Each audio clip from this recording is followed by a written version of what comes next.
So now that the updated hero Billboard chart has made its way into the My Hero Academia anime, there are of course more people interested in the best of the best. Before this point, we'd heard things like number one hero thrown around and such, but beyond the literal best hero, without a properly established top 10, it can be a bit difficult to quantify one's heroic value. And unlike many other popular shonen stories, in this case, the best of the best are not measured based on power or strength alone.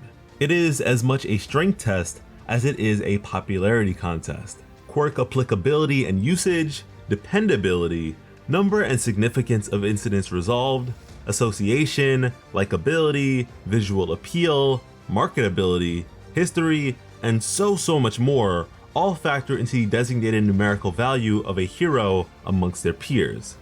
And so now that we have a proper Billboard chart to reflect our current times, I'd actually like to take the time out to speculate the potential Billboard placements of a future generation comprised of various hero course students. Because as you may already know, based on our Quirk Evolution series, I love talking about the potential of these young characters. So that is very much the intent with this video.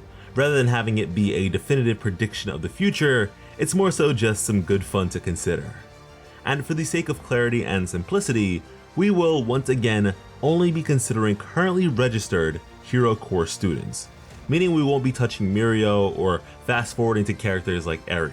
But without further delay, let us begin with number 10, Eiichiro Kirishima, who goes by the hero name Red Riot. Now, with his quirk being as straightforward and simple as it is, Red Riot's placement here in the top 10 serves to be a sort of humble pick, an underdog if you will. And in terms of appeal, that can go a very long way. There's just something very admirable about an otherwise relatively normal person putting everything on the line for the sake of your protection. The former symbol of peace, All Might, was very popular on account of his incredibly overwhelming power. But when looking to his final battle against All For One, the thing that really resonated with the masses was his refusal to back down. He was the defender of society, who would not fall no matter what was thrown at him. And I'd imagine Red Riot would very much embody that sort of ideal. And along with that, the guy is undoubtedly a very hard worker. His quirk usage was pretty horrendous at one point, but you know what? Through perseverance and sheer willpower, he has ascended to unbreakable status, so there is no reason to believe that he wouldn't do the same to become one of the top heroes in the nation. And finally, in terms of promotion, what he may otherwise lack in quirk uniqueness, he certainly makes up for in image.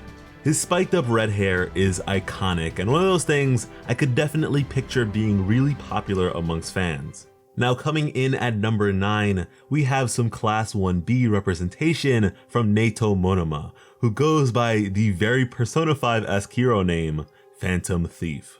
Now for me, there is no doubt that this guy is the most memorable or notable character from his class, and that's very much on account of his flamboyant nature. I mean, the quirk copy would allow for such situational diversity, it is insane.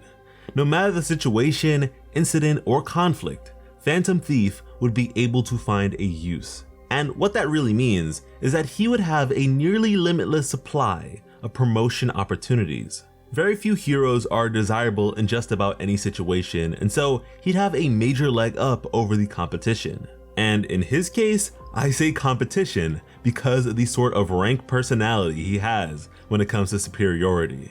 But you know what? Because we're talking about when these characters are older, I'd like to think that this high school freshman has the potential to further mature. Right now, he definitely comes off as a jerk most times, but he's definitely not a bad person. And if he could just tone it down a little bit, I'd imagine he'd have a demeanor similar to that of Hawks. And if nothing else, he could shift his vicious mockery towards villains instead and get a whole lot of public support that way. As things are right now, Phantom Thief is all about his side getting the praise that they deserve and is willing to do whatever it takes to overcome the sort of side character card he was dealt along with his quirk. If he were to start a hero agency, he could recruit people with their quirks in mind and take the country by storm. At number 8, we have Fumikage Tokoyami with the hero name Tsukuyomi.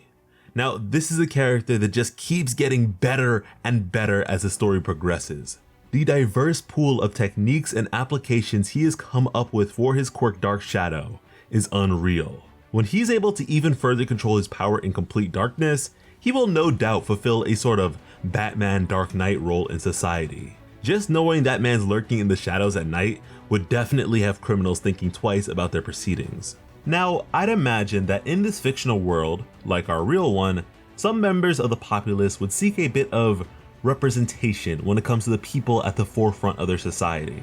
And with Tsukuyomi being a heteromorphic human on account of his bird-like head, those with more extravagant takes on the human physique would very much appreciate his presence. And with him once being the protege of what I'd imagine would at that time be the ever popular former number 2 hero Hawks, he'd have some major endorsement behind him.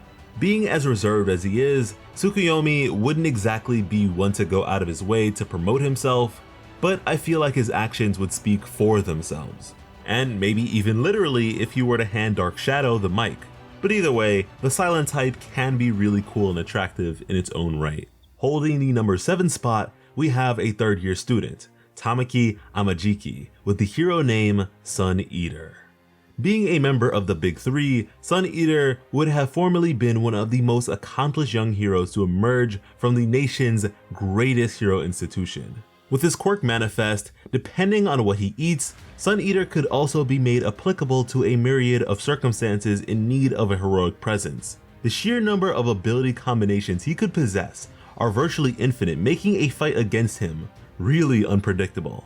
And from the perspective of the masses, really entertaining to watch. However, with just how shy Suneater is right now, I wouldn't exactly expect his public statements or press runs to be all that spectacular, but you know what? Modesty can go a hell of a long way. I don't imagine his stage fright would ever entirely dissipate, but at the very least, with such things being a regular occurrence in his life, I feel like he'd be able to improve. And he'd probably have the restaurant business market booming as well. After Suneater, at number 6, we have Mina Ashido with the hero name Pinky. Now, this is a hero that would be both a star and their own biggest cheerleader.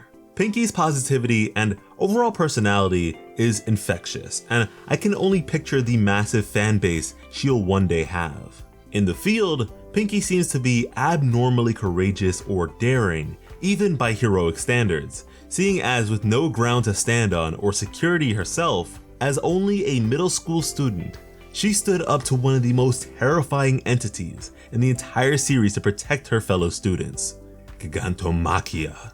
The lengths to which she would go for others is nothing short of inspirational and certainly would not go unnoticed. With her quirk Acid, she'd have a place in both combative and rescue operations, and even at what is currently her young age, she has already thrown around the idea of forming a heroic team with her friends, so she isn't short on ambition either. As far as I can tell, Pinky was born to be a hero, and at this rate, she'll go pretty far. To take our number 5 spot, we have Nejire Hado with the simple hero name Nejire-chan. Being yet another member of UA's Big Three, as well as the heroic protege of our current number 10 hero, the dragon hero Ryukyu, Nejire-chan certainly has the academic accolades to validate her candidacy. In terms of personality, she's arguably even more bubbly and forward than Mina, which was made evident by their initial meeting. Her overt enthusiasm and jubilee leads to her constant activity as well as productivity, so as a hero, she'd be more active than most. And that quirk of hers, Wave Motion, is not only powerful, but also quite the spectacle. It's pretty mesmerizing in its own right, and although it has the weakness of directly drawing from her stamina and such, from a viewer's perspective, giving it all that she's got could be a really effective narrative and drive people to like her all that much more. Now, unfortunately, when it comes to individual character relevancy, the Big Three may be very reminiscent of Team 7 from Naruto, for better or worse, but here's to hoping that we get more Nejire content in the future because she is pretty damn cool. At number 4, we actually have a non-UA student by means of Inasa Yarashi, who has the hero name Galeforce. Formerly the top recommended student for the top hero school in Japan, Galeforce is definitely a force to be reckoned with. Passion is everything to this man, and it's clear that he aspires for nothing less than the top of the totem. I mean, the fact that he took the provisional license exam as a first year without having experienced all of the villainous attacks that the students of UA had should speak for itself. His quirk Whirlwind and his exceptional control over it are awe-inspiring. The versatility, overwhelming strength, and straight-up finesse of this quirk are definitely top tier, and so for me, there's no question that Galeforce will be as well. Now, he is a bit of a lughead, but is pretty positive towards the vast majority of people and things, so it'd be pretty hard or unwarranted for someone to dislike him. And with that, it's now time for us to talk about our top 3 heroes, beginning with Shoto Todoroki, who possesses the extremely simple hero name, Shoto. Now, Shoto takes that whole born to be a hero thing to a whole new level. Considering the fact that he is of course the current #1 hero's son, there would be eyes on his hero career pretty much immediately. And although he may not want that sort of endorsement from his old man, it'd be pretty hard to get away from. But regardless, with his quirk half hot, half cold, Shoto has all the potential of endeavor and then some. With the devastation he is capable of as only a high school freshman, just thinking about what he'll be able to do in adulthood is enough to make my head spin. Shoto can be pretty awkward and or oblivious in social situations, but yet again, this is the sort of character that would let his actions speak for him. Now evidently, at number 2, we have another hero reminiscent of endeavor, Katsuki Bakugo, who at the moment does not actually possess a hero name. Now, the reason I compared him to Endeavor is because of the means to which he'd obtained such a position. Let's be honest, Bakugo doesn't really possess your ideal heroic demeanor. He didn't fail the provisional license exam for no reason. He may very well be the most popular character in the series from the perspective of us as audience members, but when it comes to the denizens of his fictional world, the type of smile he gives off isn't exactly heroic or comforting.